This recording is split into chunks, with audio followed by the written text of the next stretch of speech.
আসসালামু আলাইকুম সম্মানিত দর্শকবৃন্দ, এই মুহূর্তে দেশ ও প্রবাস থেকে যারা আজকে আমাদের এই ভিডিওটি দেখছেন সকলকে আন্তরিক শুভেচ্ছা অভিনন্দন জানাচ্ছি। দর্শকবৃন্দ, যেই ঘাসটির সামনে দাঁড়িয়ে রয়েছে এটি হলো সেই গুয়াতিমালা ঘাস। দর্শক শ্রোতা, এই ঘাসটি বাংলাদেশে অনেক আলোড়ন সৃষ্টি করেছে। এর কারণ হলো এই ঘাসটি মূলত ফলনের দিক দিয়ে রাজা বলা হয় বা ফলনের দিক দিয়ে সেরা বলা হয়। বর্তমান বাংলাদেশে এই গুয়াতিমালা ঘাসটি হলো সবচেয়ে বেশি ফলন হয়ে থাকে।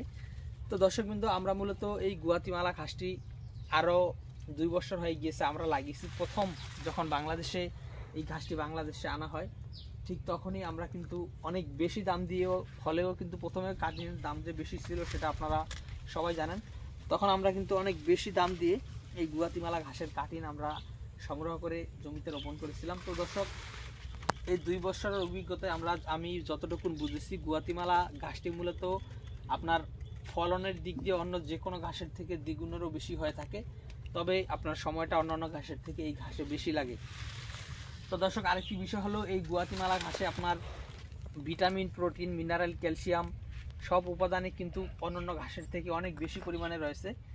এই ঘাসটিতে আরেকটি বিষয় হলো এই ঘাসটিতে পর্যাপ্ত পরিমাণে ক্যালসিয়াম রয়েছে। দর্শক শ্রোতা, ঘাসের ক্যালসিয়ামই এই গুয়াতিমালা ঘাসে প্রায় 30 থেকে 35% রয়েছে, যার কারণে কিন্তু এই গুয়াতিমালা ঘাসটি গাভী গরুকে খাওয়ালে গাভী গরুর দুধ যেমন বৃদ্ধি পায়, পাশাপাশি এই ঘাসের ক্যালসিয়াম থাকার কারণে বাড়তি ক্যালসিয়াম খাওয়াতে হয় না গাভীকে। তো দর্শক শ্রোতা, আমরা এই গুয়াতিমালা ঘাসের কাটিন এবং চারা বর্তমানে স্বল্প মূল্যে, একেবারে অফার মূল্যে দিচ্ছি। আপনারা যারা এই ঘাসের কাটিন এবং চারা সংগ্রহ করবেন তারা অবশ্যই আমাদের স্ক্রিনে দেওয়া নম্বরে যোগাযোগ করবেন।